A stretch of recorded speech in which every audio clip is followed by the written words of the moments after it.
Hello everyone. Purvanchal career classes के इस online platform पर आप सभी का स्वागत है।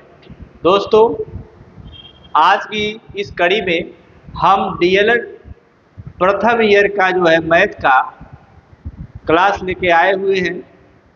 उसमें हम आपको टॉपिक वाइज बताएंगे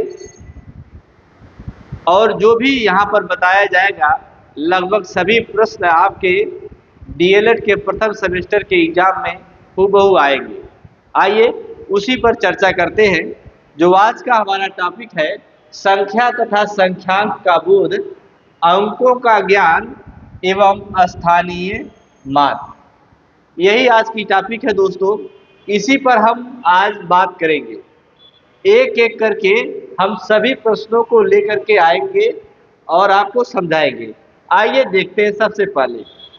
सबसे पहले जो हमारा क्लास है आज का, हम बताते हैं आपको अंकों के बारे में बताते हैं। अंक इसको कहते हैं डिजिट्स। क्या कहते हैं? डिजिट्स कहते हैं। दोस्तों, इन्हीं अंकों की सहायता से दुनिया के जितनी संख्याएं हैं हम सबको पढ़ते हैं, चाहे चाहे जो भी हो। अंकों की इनकी संख्या है, इनकी संख्या 10 होती है। कितनी होती है? 10। तो जैसे आपने बताया कि इनकी संख्या 10 होती है, तो अगला आदमी पूछेगा भाई बताओ कौन कौन सी होती है। तो जैसे मैं इन 10 संख्याओं को लिख देता हूं, जैसे 0, 1 और 2, 3, 4, 5, 6, 7, 8, 9 और 10। 10 को लिखना नहीं है। क्यों नहीं लिखना है? क्योंकि 10 तो 2 अंकों की संख्या हो जाएगी ना। तो इन्हीं अंकों की सहायता से हम सभी संख्याओं को पढ़ते हैं। तो आइए इसी को आधार बना करके हम अपने क्लास को आगे बढ़ाते हैं। आइए देखते हैं। अब यहाँ से आपसे पूछा जाएगा कि सबसे बड़ी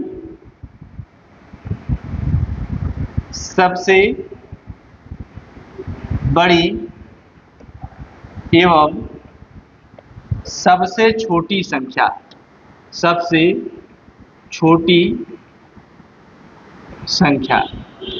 ये आपसे पूछी जाएगी कि भाई बताओ कि सबसे बड़ी संख्या और सबसे छोटी संख्या क्या होगी। तो आप कहोगे कि एक अंकों की सबसे बड़ी और क्या छोटी। 2 अंकों की पूछेगा,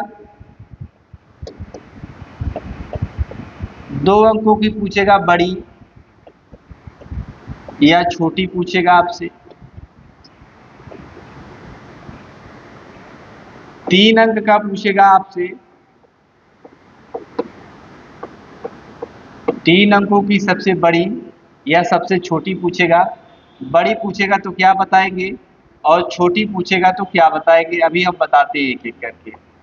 यदि 4 अंक का पूछेगा,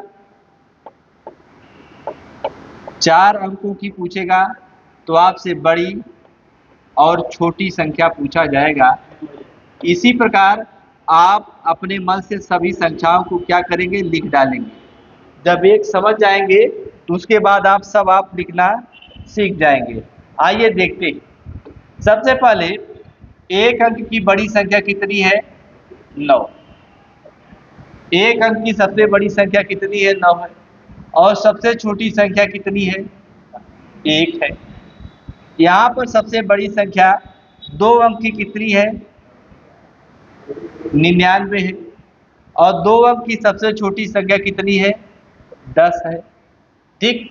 यहाँ पर सबसे बड़ी 3 अंक की जब संख्या आपसे पूछा जाएगा तो आप 999 लिखेंगे, 3 बार 9 लिखेंगे। और छोटी पूछे जाएगा तो आप 2 बार लिख देंगे 00। 4 अंक की बड़ी पूछी जाएगी, आप तो आप लिखेंगे 4 बार 9 लिखेंगे, और छोटी संख्या पूछी जाएगी तो इस प्रकार लिख दिया जाएगा। तो दोस्तों, आपको जब आप ऑप्शन में जाओगे तो आपसे पूछा जाएगा कि 3 अंकों की बड़ी से बड़ी संख्या और छोटी से छोटी संख्या का अंतर क्या होगा। तो 999 3 अंकों की बड़ी संख्या 999 है, छोटी संख्या 100 होती है, घटा दोगे तो आपका उत्तर प्राप्त हो जाएगा। इसी प्रकार 4 अंकों की बड़ी से बड़ी संख्या पूछा जाएगा तो 4 बार आपको क्या लिखना है, 9 लिख देना है, और छोटी से छोटी पूछा जाएगा तो 1000 लिख करके घटाओगे, आपका उत्तर मिल जाएगा। ठीक है, तो इसी प्रकार आपको देखना है। अब आइए हम आगे चलते हैं।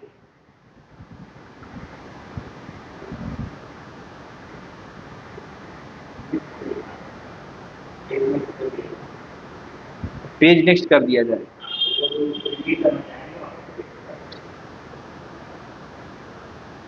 यहाँ से आप नेक्स्ट पेज आप कर लीजिए। अच्छा, इधर भी आ जाएगा, यहाँ से आपको यहाँ पे ऐड कर दीजिए, जैसे कि आप ऐसे तक करते जाएंगे, बाद में आपको समझाना होगा तो बैठ आकर आप समझा देंगे। ठीक ठीक, तो एक तब तो फिर से करना पड़ेगा क्लास है?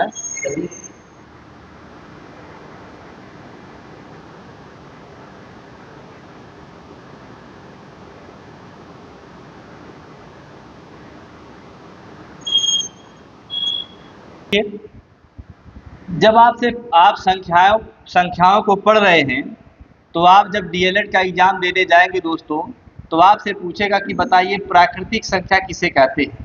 प्राकृतिक संख्याएं किसे कहते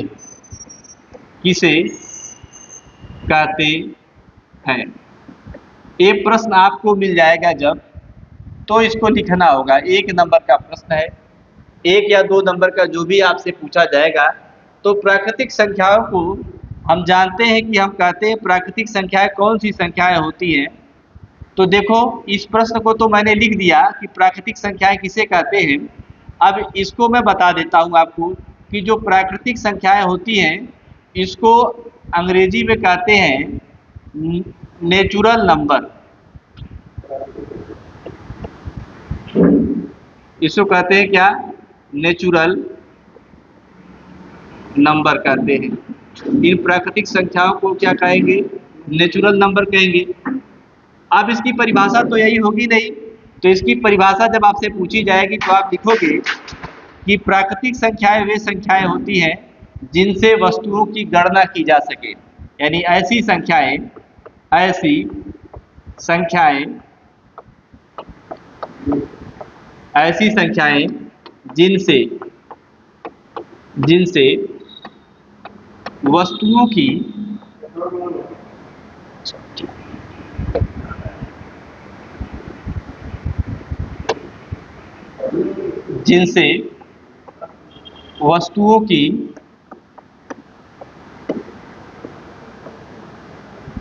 की गणना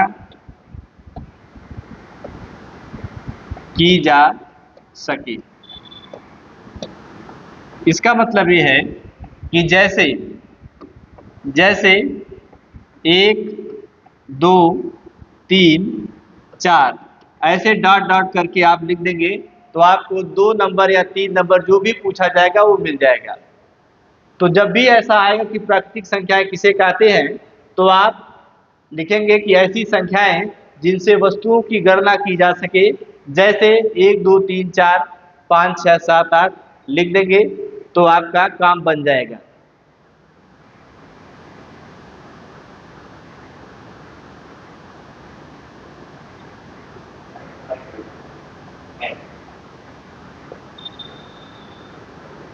आइए, ठीक है। अब देखिए, प्राकृतिक संख्याएं लिख दिया। अब अगर आपसे पूछता है कि बताओ भाई पूर्ण संख्याएं किसे कहते हैं, पूर्ण संख्याएं किसे कहते हैं, संख्याएं किसे कहते हैं, ये पूछा जाएगा आपसे कि पूर्ण संख्या किसे कहते हैं, इसको इंग्लिश में कहते हैं होल नंबर। होल नंबर कहते हैं, इंग्लिश में इसको यही कहते हैं कि होल नंबर है ये। अब देखिए इसकी परिभाषा ये है कि जब प्राकृतिक संख्याओं के साथ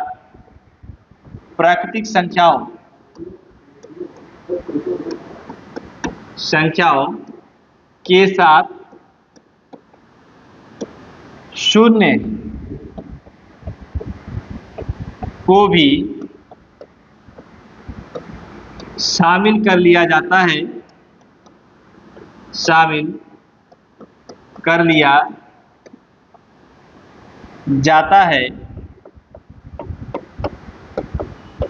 तो उसे पूर्ण संख्या कहते हैं।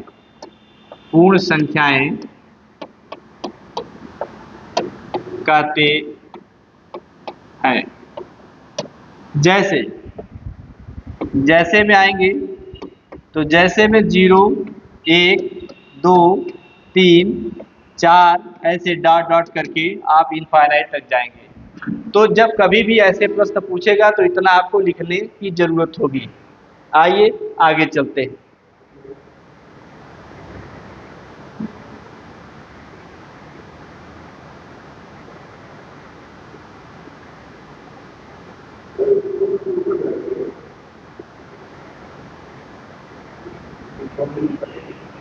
ऊपर अच्छा ठीक।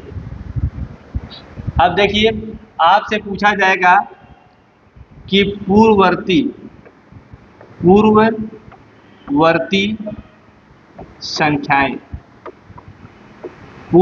संख्याएं पूछा जाएगा। अब दूसरा पूछा जाएगा, पहले पूर्ववर्ती को समझिए। पहले हमें पूर्ववर्ती को समझना है कि पूर्ववर्ती संख्याएं बताइए। जैसे हम कोई संख्या लिखते हैं, ये मान लीजिए लिखते हैं 4। ये संख्या मैंने लिखा क्या, 4 लिखा यहाँ पर 4। अब मुझसे कहा कि भाई 4 का पूर्ववर्ती बताओ। पूर्ववर्ती का मतलब होता है पहले। पूर्ववर्ती का मतलब क्या, पहले। तो 4 के पहले कौन होगा, 3। 4 के पहले कौन होगा, 3। और फिर पूछा जाएगा, जैसे मैंने आपको एग्जाम्पल में दिया कि एग्जाम्पल ये है कि भाई 18 का पूर्ववर्ती बताइए। 18 का पूर्ववर्ती संख्या कौन होगी।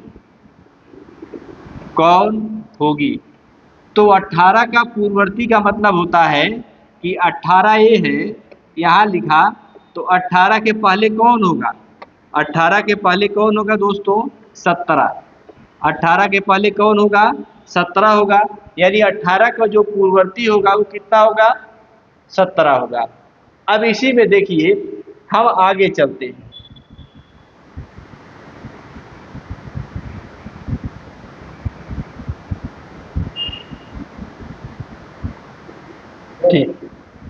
ठीक आइए अब हमसे पूछा है कि अनुवर्ती संख्याएं बताइए। अनुवर्ती संख्याएं बताइए। अनुवर्ती संख्याएं का मतलब क्या हुआ, अनुवर्ती संख्याएं जैसे मान लीजिए आपको दे दिया 10, यहाँ 10 दे दिया। अब 10 का अनुवर्ती का मतलब होता है बाद में। अनुवर्ती का मतलब बाद में, पूर्ववर्ती का मतलब पहले। अनुवर्ती 10 का अनुवर्ती कौन होगा, 11। 10 का अनुवर्ती कौन होगा, 11 होगा। तो इसका मतलब है कि जब कभी भी अनुवर्ती संख्या पूछा जाएगा, जिस संख्या का पूछा जाएगा उसके एक आगे आपको जाना है, और पूर्ववर्ती पूछा जाएगा तो एक उसके पीछे आना है। तो आइए मैं एक एग्जाम्पल दे देता हूं आपको। एग्जाम्पल है, जैसे आपसे पूछा कि 17 का अनुवर्ती संख्या कौन होगी। अनुवर्ती संख्या कौन होगी? तो आप क्या बताएंगे? 17 का अनुवर्ती संख्या क्या होगी? मान लो 17 यही है, अनुवर्ती का मतलब बाद में होता है, तो बाद में क्या आएगा? 18 आएगा। तो 18 क्या हो जाएगा? यही अनुवर्ती हो जाएगा। जब कभी भी अनुवर्ती का प्रश्न आएगा तो आपको ऐसे ही कर देना है। ठीक, आइए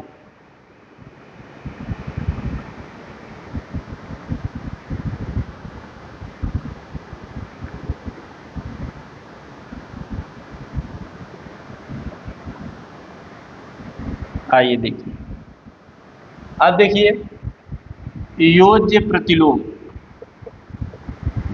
योज्य प्रतिलोम, इसको क्या कहते हैं? इसको कहते हैं एडिटिव इनवर्स। एडिटिव इनवर्स कहते हैं योज्य प्रतिलोम को। इससे प्रश्न जब आएगा तो हम क्या करेंगे? जब कभी भी योज्य प्रतिलोम हमसे पूछा जाएगा तो हम क्या करेंगे? इसका मतलब है कि योज्य प्रतिलोम का मतलब होता है कि हमको किसी तरीके से शून्य लाना है। जैसे जैसे दे दिया कि जैसे आपसे पूछा कि जैसे 4/5 का योज्य प्रतिलोम क्या होगा? योज्य प्रतिलोम प्रतिलोम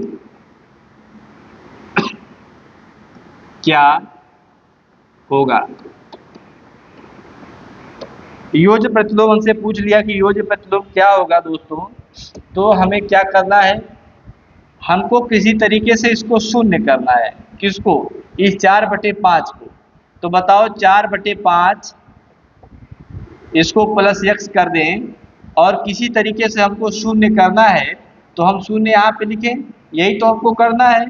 तो जब x यहाँ लिखेंगे बराबर ये करेंगे और इसको इधर लेके जाएंगे, इस 4/5 को हम इधर लेके जाएंगे जब, तो क्या हो जाएगा? इधर प्लस के साइन में था, इधर जब प्लस के साइन में था तो इधर जाएगा तो क्या हो जाएगा? माइनस हो जाएगा। इसका मतलब हुआ 4/5 माइनस 4/5, इसका क्या हो जाएगा? योज्य प्रतिलोम हो जाएगा। अब आपको यहाँ से समझ में आ गया होगा कि जब कभी भी योज्य प्रतिलोम हमसे पूछा जाएगा तो हम उसका चिन्ह बदल देंगे। जैसे जब देखिए, जब कभी भी योज्य प्रतिलोम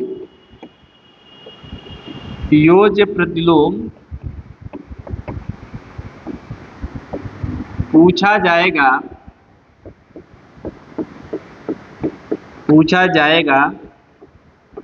तो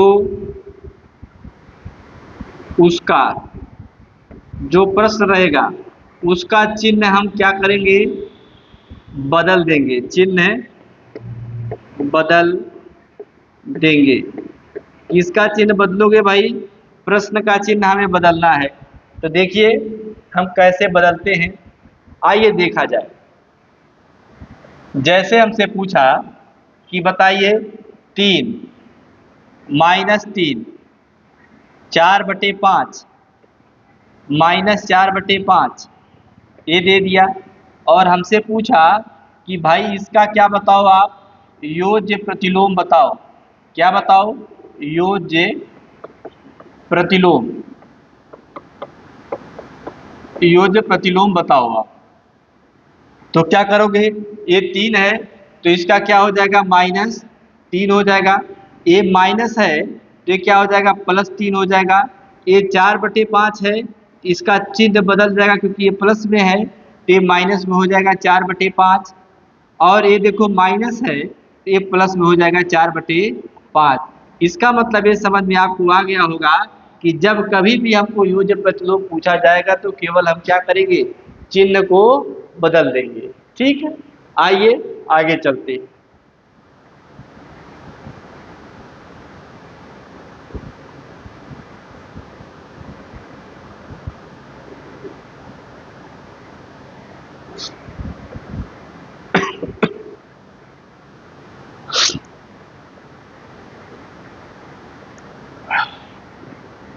अब देखिए, इसको पढ़ना हमको गुणात्मक प्रतिलोम। गुणात्मक प्रतिलोम। गुणात्मक प्रतिलोम का मतलब होता है मल्टीप्लिकेटिव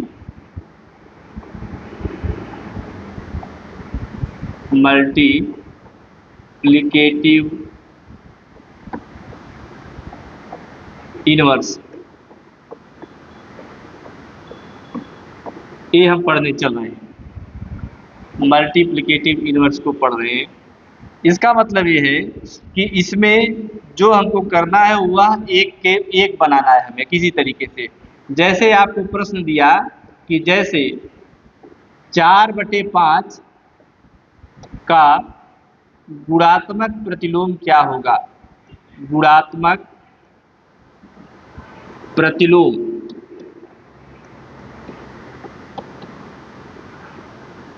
प्रतिलोम क्या होगा, ठीक।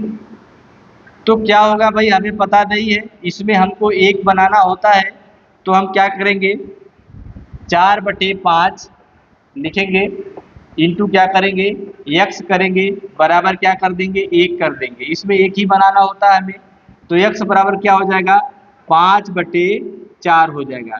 इसका मतलब ये हुआ कि आपको समझ में आ गया कि जब कभी भी हमको गुणात्मक प्रतिलोम पूछा जाएगा तो हम उसको उलट करके लिख देंगे, है ना। उसके चिन्ह में कोई परिवर्तन नहीं करेंगे, केवल हम उसको उल्टा करके लिख देंगे, ठीक। आइए इस पर हम कुछ प्रश्न करते हैं।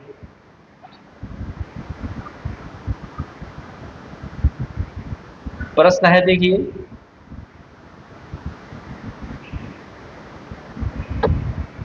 प्रश्न है कि जैसे हमसे पूछा 2, 3, -4/5 और -1/2, -7/8 ये दे दिया।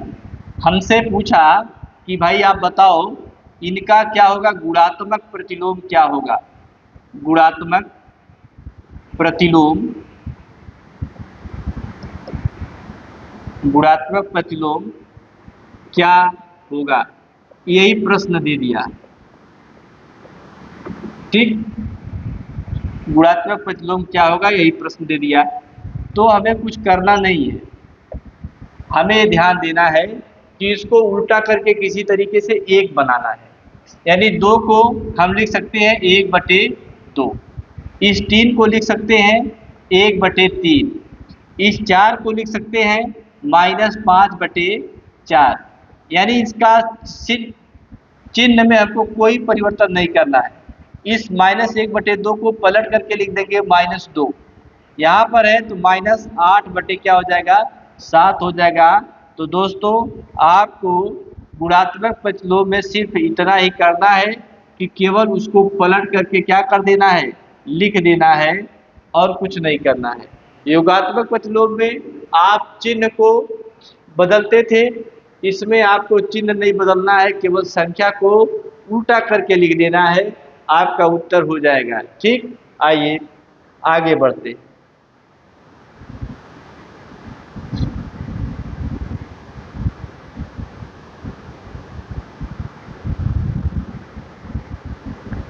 ये देखिए, अब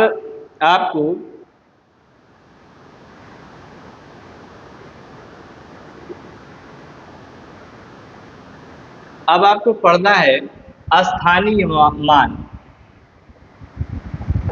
स्थानीय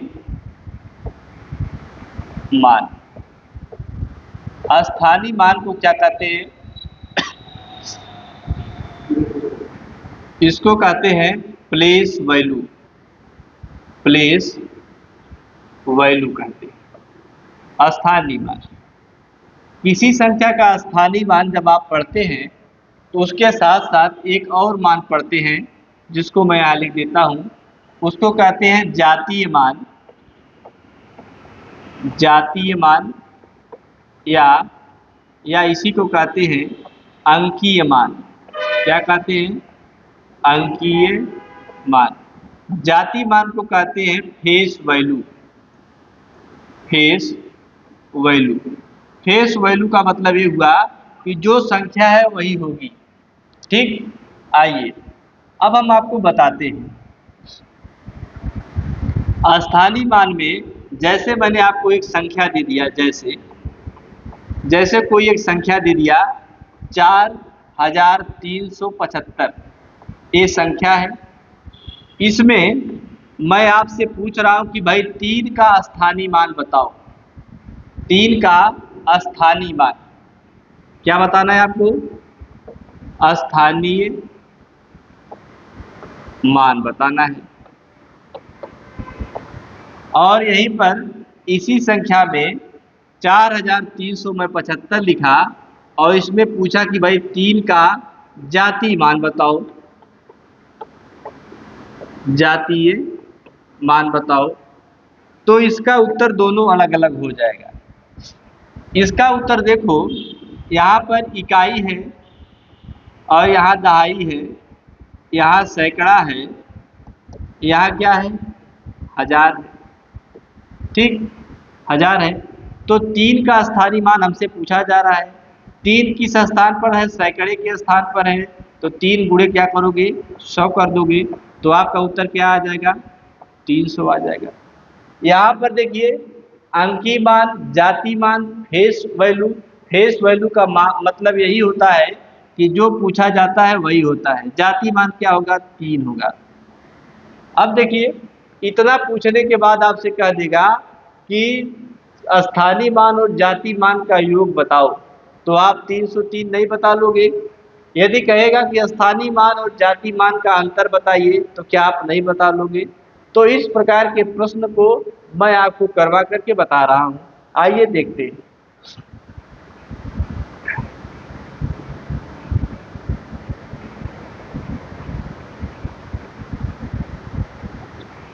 आइए, जैसे आपको दे दिया 8756, 8756 में 7 का स्थानीय मान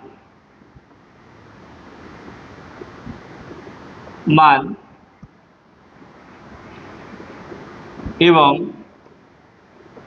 8 के जातीय मान का अंतर क्या होगा? क्या होगा? ये प्रश्न है हमारा। तो देखिए, अब जिसको दिक्कत होगी वो बताएंगे। 8756 है। अब आपसे पूछा है कि 7 का स्थानीय मान बताओ, तो 7 तो यही है, 7 का स्थानीय मान। ये देखो, इसके आगे हमें गिनना है कि कितने अंक है? 2 अंक है। तो 2 अंक का मतलब कितना हुआ? 2 जीरो बढ़ा दो, ये इसका स्थानीय मान हो गया। अब पूछा है कि 8 का ए स्थानीय मान पूछा भाई, ए स्थानीय मान। 7 का स्थानीय मान आपसे पूछा गया है, लेकिन यहाँ पर पूछा है कि 8 का जातीय मान बताओ। ये जातीय मान आपसे पूछा है। 8 का जातीय मान कितना होगा? 8 का जातीय मान 8 होगा। जातीय मान जब पूछा जाएगा तो जातीय मान वही हो जाएगा जो पूछा जाएगा। तो आइए देखते हैं इसको कैसे क्या करेंगे। अब इसमें अंतर पूछा है, तो अंतर पूछा है तो 700 लिख दोगे आप। ऐसे 8 को घटा लोगे तो 10 में से 8 गए 2, यहाँ पर बचेगा 9, यहाँ पर बचेगा 6, 692 इसका उत्तर आएगा। जब कभी भी आपको इस तरीके का प्रश्न मिलेगा तो आपको वैसे ही करना है। ठीक है, आइए।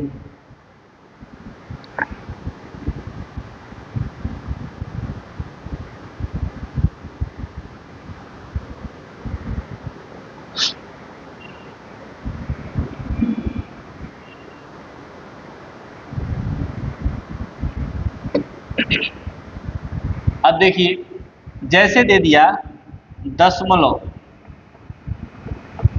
दशमलव अंकों का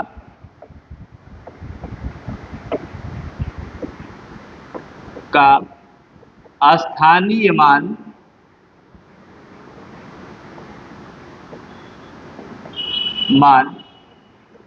एवं जातीय मान कैसे ज्ञात करेंगे? जातीय मान कैसे ज्ञात करेंगे? देखिए जैसे दिया है ए बी सी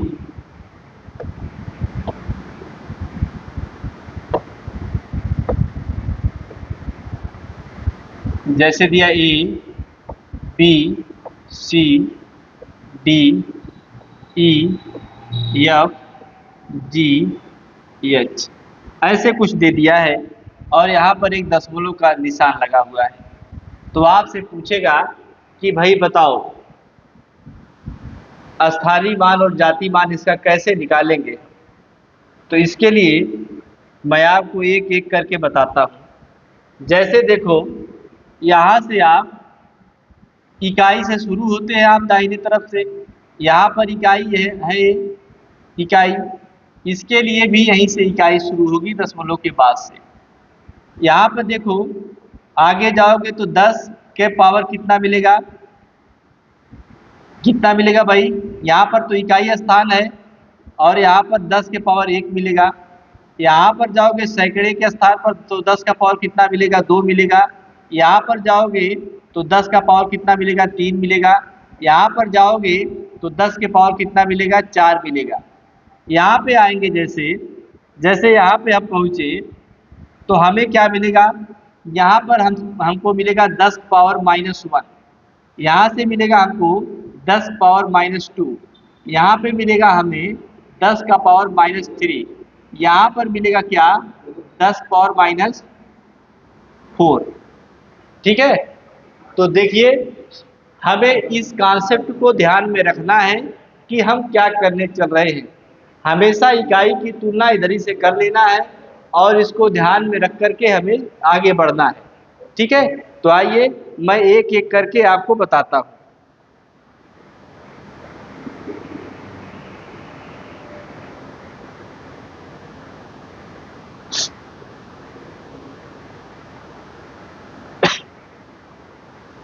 देखिए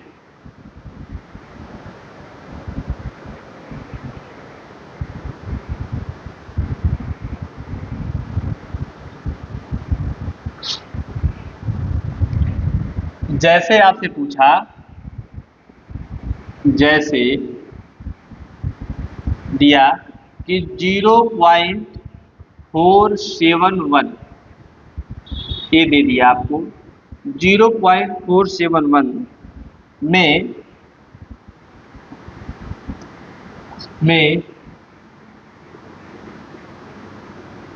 4 का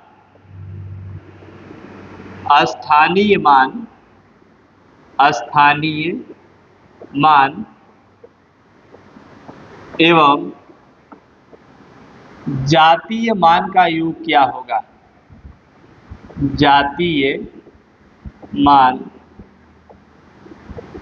का योग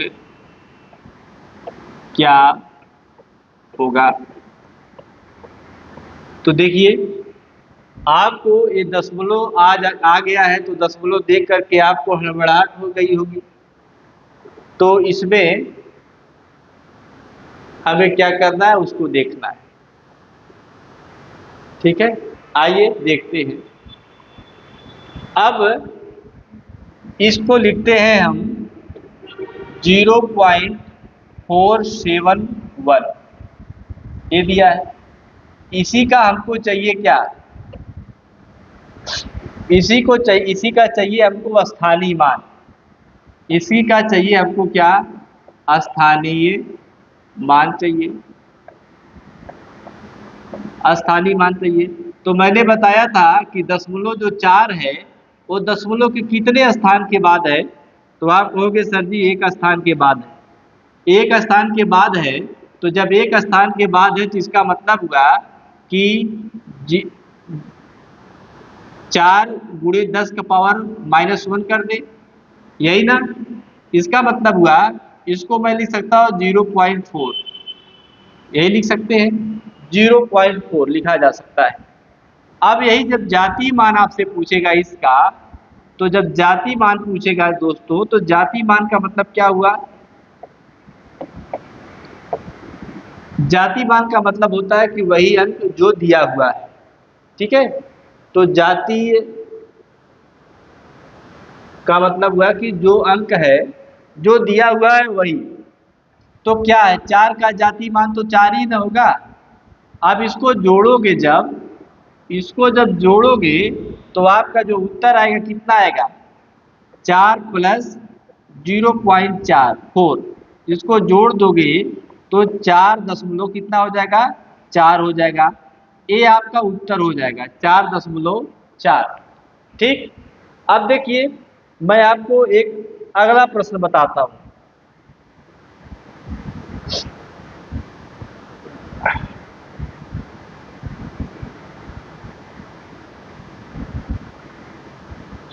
आइए देखिए, 0.4741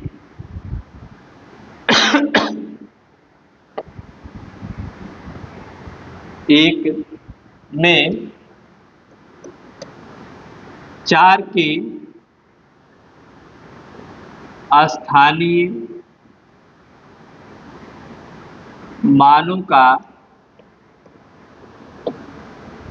मानों का योग क्या होगा? योग क्या होगा, ये प्रश्न है। तो देखिए क्या होगा इसको।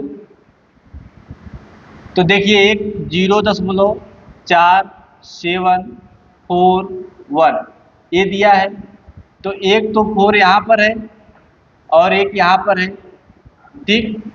तो अब देखिए इस दशमलव के कितने अंक के बाद है? एक अंक के बाद है, इसका मतलब हुआ 0.4 इसको लिखेंगे। अब ये देखो कितने अंक के बाद है? ये 3 अंक के बाद है, इसका मतलब हुआ 0. गिनते आओ, 0.01 क्या हो जाएगा? 4 हो जाएगा। यानी दोनों को मैंने लिख लिया। जब दोनों को लिख लिया तो अब इसका क्या होगा? इसको जोड़ देना है हमें, इसको जोड़ देना है। तो जब जोड़ेंगे तो 0.4 और यहाँ पर 0.004 इसको जोड़ दिया जाएगा तो 0.0 ये 4 रहेगा यहाँ पर और फिर 0.4 हो जाएगा। ये देखिए ये इसका क्या हो जाएगा? आंसर हो जाएगा दोस्तों। तो जब कभी भी इस तरीके का प्रश्न आपको दिखेगा तो आप ऐसे लगाओगे, स्थानीय मान और स्थानीय मान से संबंधित जो प्रश्न होंगे इसी पर आधारित होंगे। तो आइए मैं आपको एक एक प्रश्न अब करवाने चल रहा हूं।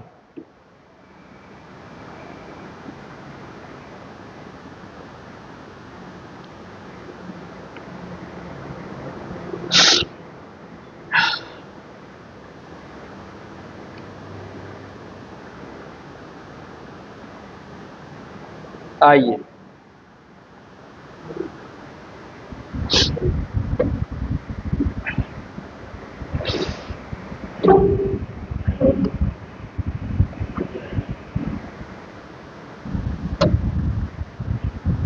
जैसे आपसे पूछ लिया, जैसे ये पहला प्रश्न है, जैसे 3/4 का योज्य प्रतिलोम होगा, योज्य प्रतिलोम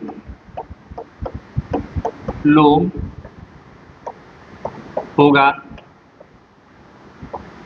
तो आपने देखा कि योज्य प्रतिलोम को मैंने कैसे बताया है आपको कि योज्य प्रतिलोम पढ़ने के लिए हम क्या करते हैं।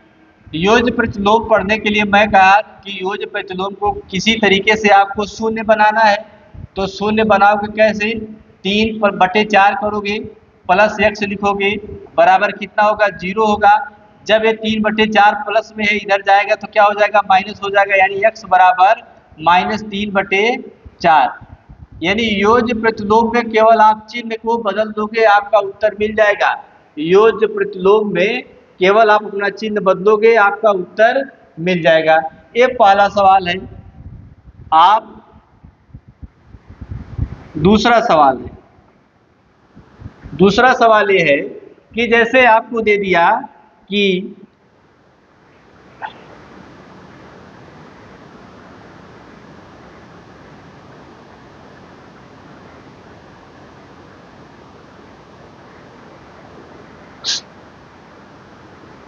दिया है कि 455 में 5 के स्थानीय मान, 5 के स्थानीय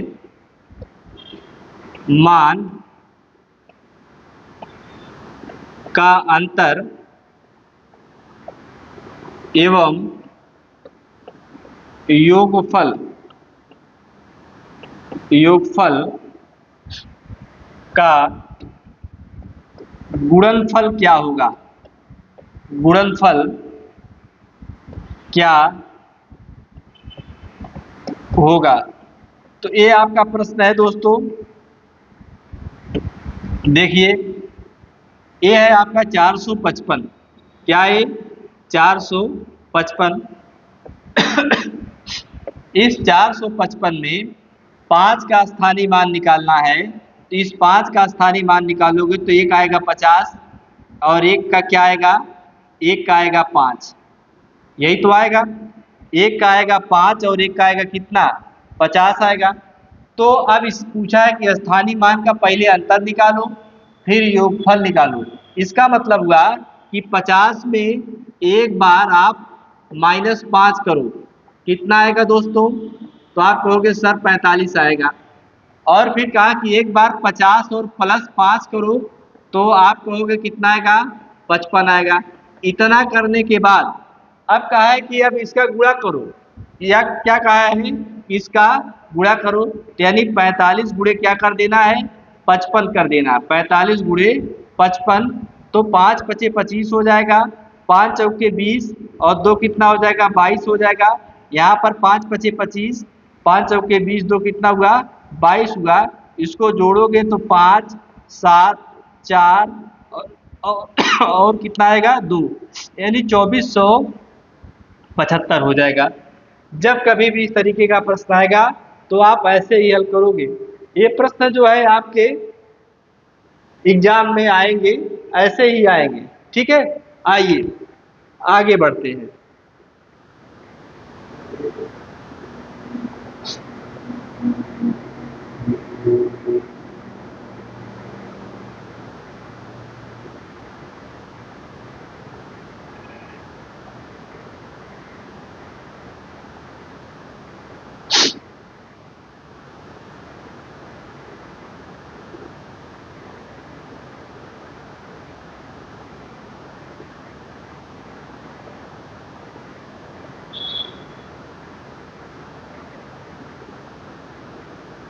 कितना लंबा क्लास ले लें सर क्या? जरा देखिए।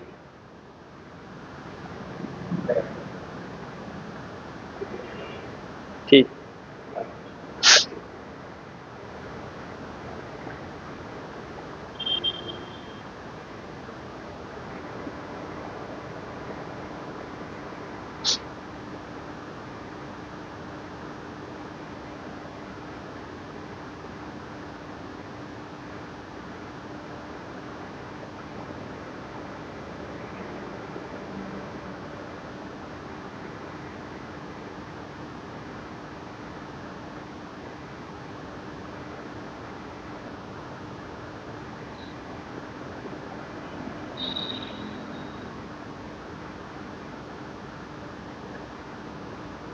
आइए देखते हैं।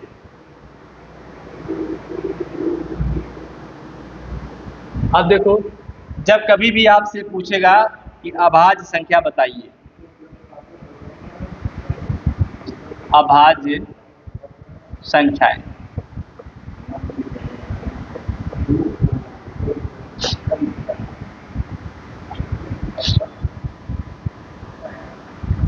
अभाज्य संख्याओं का क्या मतलब होता है, जिसको कहते हैं प्राइम नंबर।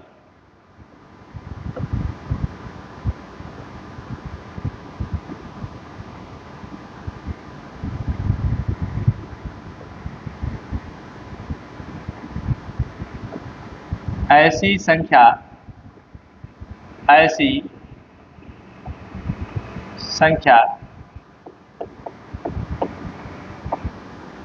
जिनका कॉमन फैक्टर क्या हो, 1 हो, उसको क्या कहेंगे, अभाज्य संख्या कहेंगे। अब देखिए सबसे छोटी अभाज्य संख्या कौन है, सबसे छोटी अभाज्य संख्या है 2।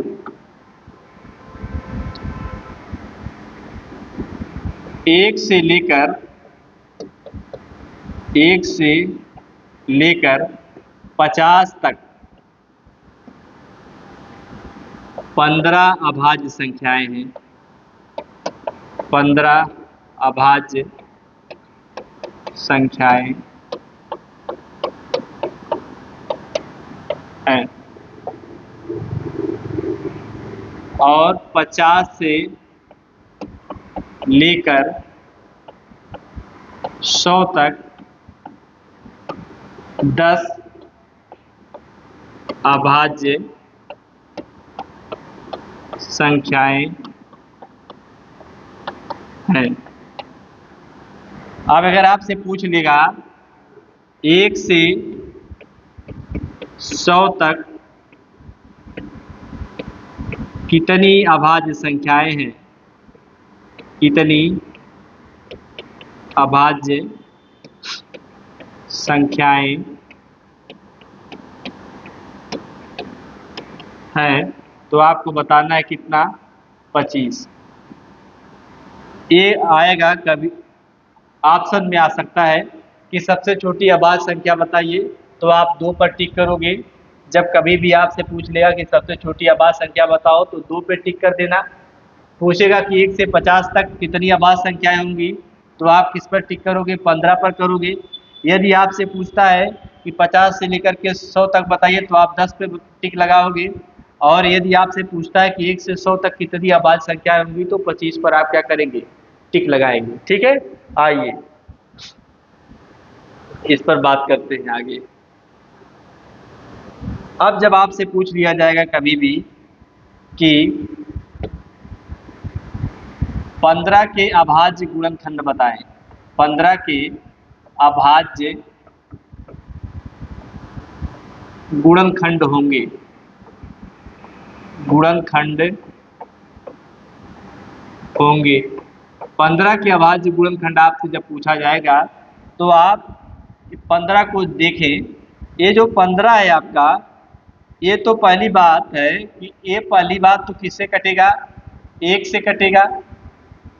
दूसरी बात 3 × 5 = 15 होता है, 3 से कटेगा। और इस 5 से कटेगा। और खुद किससे कटेगा, 15 से कटेगा। लेकिन 15 क्या अभाज्य है, 15 3 से भी कट रहा है, 5 से भी कट रहा है, तो 15 अभाज्य नहीं है। उसके लिए 2 और गुणनखंड मिल रहे हैं।